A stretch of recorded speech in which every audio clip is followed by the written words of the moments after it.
L'Italie veut se retirer de son accord, la ceinture et la route, avec la Chine. La skieuse américaine d'origine chinoise Eileen Gu pourrait changer de nationalité. Et la promesse de la Chine d'apporter la paix à l'Ukraine la laissera en miettes. Tout cela et bien d'autres à la une de l'actualité de cette semaine.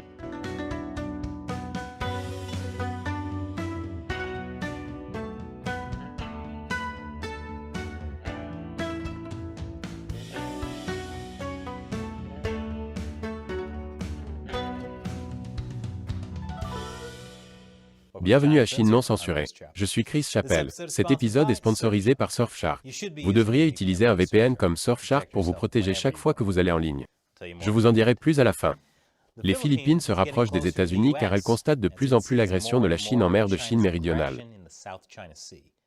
Contrairement à son prédécesseur, le président Ferdinand Marcos Jr. s'éloigne de la Chine et se rapproche des États-Unis. Du moins en termes de sécurité. Il souhaite toujours entretenir de bonnes relations économiques avec la Chine. Marcos Jr. s'est rendu à Washington cette semaine, où il a rencontré le président Joe Biden et le secrétaire à la Défense Lloyd Austin. Biden a déclaré à Marcos que le traité de défense mutuelle des États-Unis demeurait inébranlable. Lloyd Austin a promis que les États-Unis défendraient contre les attaques armées sur nos forces armées, navires de garde-côte, navires publics ou avions dans le Pacifique, y compris dans la mer de Chine méridionale.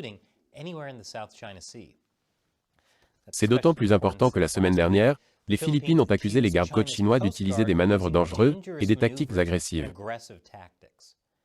Elles ont déclaré qu'un navire de la marine de l'Armée populaire de libération avait rencontré 2 navires des gardes-côtes philippins près des îles Spratly, revendiqués à la fois par les Philippines et la Chine. Selon l'Associated Press, un navire des gardes-côtes chinois a bloqué le Malapascua philippin alors qu'il tentait de se diriger vers le second Thomas Shoal. Le capitaine du Malapascua a déclaré qu'une quasi-collision a été évitée lorsqu'il a brusquement inversé la direction et coupé le moteur pour arrêter complètement le navire.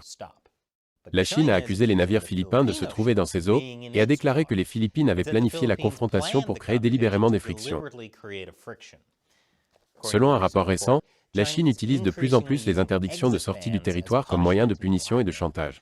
Le groupe de défense des droits de l'homme Safeguard Defender affirme qu'au moins des dizaines de milliers de personnes en Chine font l'objet d'une interdiction de sortie du territoire à tout moment. Et c'est sans compter les interdictions de sortie du territoire imposées à des groupes ethniques comme les Ouïghours et les Tibétains. Le rapport indique que 5 nouvelles lois adoptées depuis 2018 ont rendu les interdictions de sortie du territoire plus courantes. L'une d'entre elles est la loi chinoise sur l'espionnage récemment modifiée, qui est non seulement d'une grande portée, mais aussi très vague. Nous avons abordé ce sujet dans un épisode récent, dont je mettrai un lien dans la description ci-dessous. Reuters a rapporté que le nombre d'affaires judiciaires impliquant de telles interdictions a été multiplié par 8 depuis 2016. Et les interdictions ont été imposées non seulement aux citoyens chinois, mais aussi aux cadres étrangers. Par conséquent, si vous avez une entreprise en Chine, hier était le meilleur moment pour partir. La Chambre de commerce de l'UE a déclaré à Reuters qu'à un moment où la Chine s'efforce activement de restaurer la confiance des entreprises pour attirer les investissements étrangers, les interdictions de sortie envoient un signal très contradictoire. En d'autres termes, les interdictions de sortie envoient un signal très clair. Je veux votre argent et votre propriété intellectuelle, mais allez vous faire voir, vous et votre entreprise. Après la pause, Eileen Gu a représenté de manière controversée la Chine aux Jeux Olympiques d'hiver de 2022, mais il se pourrait qu'elle abandonne la Chine pour les États-Unis. Bienvenue à nouveau. L'athlète olympique Eileen Gu appelle à l'unité. Lors d'un événement à New York, elle a dénoncé les discriminations anti-asiatiques en Amérique, affirmant que toutes les formes de discrimination sont condamnables. L'ironie de la chose, c'est que l'événement était parrainé par la Banque de Chine États-Unis et la Chambre générale de commerce de Chine. Je pense que le nettoyage ethnique des Asiatiques par le Parti communiste chinois devrait également être pris en compte. Mais Eileen Gu ne l'a pas mentionné. Eileen Gu est née aux États-Unis, a grandi aux États-Unis et, pendant la majeure partie de sa vie, a participé à des compétitions de ski en tant qu'américaine. Mais en 2019, elle a changé de nationalité et a commencé à représenter la Chine. En fait, on ne sait pas très bien si elle a changé de nationalité ou non. Il y a eu beaucoup de controverses à ce sujet, car la Chine n'autorise pas la double nationalité. Mais elle n'a jamais dit non plus qu'elle avait renoncé à son passeport américain, ce qui a conduit de nombreuses personnes à supposer que la Chine avait contourné les règles pour elle. Elle est devenue internationalement célèbre lors des Jeux Olympiques de Pékin 2022 après avoir remporté une médaille d'argent et 2 médailles d'or, faisant d'elle la plus jeune médaillée d'or en freestyle de l'histoire olympique. Aujourd'hui, des rumeurs circulent sur les médias sociaux chinois, selon lesquelles le contrat d'Eileen Gu avec l'équipe de ski chinoise a expiré. Elle n'a rien dit publiquement à ce sujet, et la Chine est toujours mentionnée comme sa nationalité lors de sa dernière compétition. La Fédération internationale de ski et de snowboard l'a également inscrite comme représentante de la Chine. Mais si elle changeait de nationalité, ce ne serait pas une surprise. Elle a grandi aux États-Unis, va à l'école aux États-Unis et vit aux États-Unis la majeure partie de l'année. Au printemps dernier, elle a quitté la Chine à bord de son jet privé, alors que la Chine était encore soumise à de sévères confinements de zéro Covid. Cela a suscité la colère de certains de ses fans sur les réseaux sociaux, qui ont estimé qu'elle se comportait davantage comme une touriste en Chine. Gu a été élevée par sa mère chinoise, qui s'est installée aux États-Unis lorsqu'elle avait une vingtaine d'années. Son père serait américain, mais son identité n'a pas été rendue publique. Qu'elle se sente ou non liée à la patrie de sa mère, le fait de représenter la Chine lui a permis de conclure des contrats de sponsoring très lucratifs. Une entreprise a estimé qu'elle avait gagné 31 millions de dollars en contrats de sponsoring chinois en 2021, avant même d'avoir remporté ses 3 médailles olympiques. Je me demande si certains de ces produits ont été fabriqués par des esclaves ouïghours.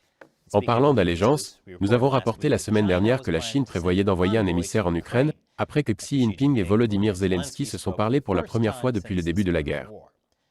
Nous connaissons désormais l'identité de l'envoyé chinois et il est clair qu'il s'agit du meilleur choix possible. Pour la Russie. Li Hui a été ambassadeur de Chine en Russie pendant 10 ans avant de devenir représentant spécial de la Chine pour les affaires eurasiennes.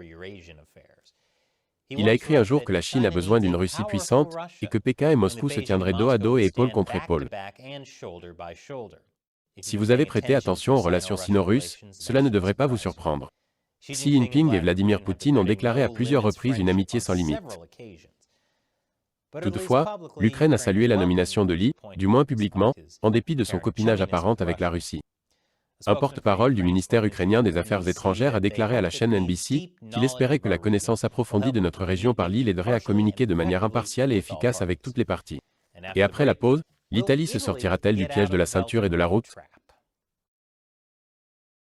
Bienvenue à nouveau. L'Italie a adhéré au projet chinois La ceinture et la route en 2019, mais elle a aujourd'hui des doutes. La nouvelle première ministre conservatrice Giorgia Meloni a fait campagne sur le rapprochement de l'Italie avec Taïwan. La Chine n'aime pas ça. L'Italie doit bientôt décider si elle reste dans le programme La ceinture et la route ou si elle le quitte. L'accord doit expirer à la fin de cette année, et si l'Italie ne l'annule pas, il sera automatiquement renouvelé pour 5 années supplémentaires. L'Italie souhaite conserver la Chine comme partenaire commercial, mais ne veut pas trop se rapprocher de Pékin. La dernière fois que Meloni a rencontré Xi, elle a déclaré qu'elle espérait augmenter les exportations italiennes vers la Chine, ce que Pékin pourrait utiliser comme monnaie d'échange pour maintenir l'Italie dans l'accord. Quoi qu'il en soit, si l'Italie veut se rapprocher de Taïwan, elle prend son temps. Une délégation d'hommes politiques italiens devait se rendre à Taïwan ce mois-ci, mais le voyage a été reporté sine die. Le média italien La Stampa a rapporté que c'était parce qu'il voulait éviter de s'y rendre à un moment de forte tension internationale. Ce qu'il ne semble pas réaliser, c'est que les tensions internationales resteront élevées, car de telles tensions signifient que la Chine obtient toujours ce qu'elle veut. Chaque fois que quelqu'un fait quoi que ce soit en rapport avec Taïwan, la Chine fait une crise de nerfs et tout le monde recule. Faire mousser, rincer, répéter, cela fonctionne à chaque fois, et la Chine le sait. En parlant de prendre des gants sur Taïwan, il y a la Grèce. La semaine dernière, l'ancien président taïwanais Ma Ying-jeou a été invité à s'exprimer au Forum économique de Delphes en Grèce. Le problème est que la Grèce est très proche de la Chine. Aussi, lorsque l'ambassade de Chine a remarqué que le Forum allait l'appeler ancien président de Taïwan, elle s'est plainte. Et le Forum a changé son titre en ancien président de Taipei. Taipei est la capitale de Taïwan. Le ministère des Affaires étrangères de Taïwan s'y est ensuite opposé, et le Forum a donc changé son titre en ancien président de Taïwan. Bon sang, cela donne vraiment l'impression que Taïwan est un pays séparé de la Chine. Le Forum a donc de nouveau changé son titre en ancien dirigeant de Taipei. Wow, même pas un président maintenant. Le ministère des Affaires étrangères de Taïwan s'est à nouveau plaint et, cette fois, le Forum a changé son titre en ancien président du parti Kuomintang, Taipei chinois, ce qui est bien pire. Harmonieux. Le ministère a condamné le changement et a déclaré qu'il n'aurait plus rien à voir avec le Forum. Mais apparemment, Ma n'était pas du même avis, puisqu'il a continué à y participer. Ma a d'ailleurs cherché à resserrer les liens avec la Chine lorsqu'il était président du parti Kuomintang, Taipei chinois. En 2015, il est devenu le premier président taïwanais à rencontrer le chef du Parti communiste chinois depuis 7 décennies. En fait, lors de son discours, Ma a été catégorique sur le fait que Pékin n'était pas prêt à attaquer Taïwan. Ouais, la Chine envoie constamment des avions de guerre près de Taïwan parce qu'elle adore le bubble tea taïwanais. Politico rapporte que Ma a été présenté sur scène comme l'ancien président de Taïwan, puis dans un communiqué de presse. Cependant, le direct de la table ronde à laquelle il participait aurait été supprimé. De toute évidence, la Grèce a porté sa politique à l'égard de Taïwan à un tout autre niveau d'ambiguïté stratégique. Cet épisode est sponsorisé par Surfshark. Lorsque vous allez en ligne, tout ce que vous faites est suivi et enregistré par les sites web que vous visitez et par votre fournisseur d'accès à Internet. Et dans de nombreux cas, par le gouvernement.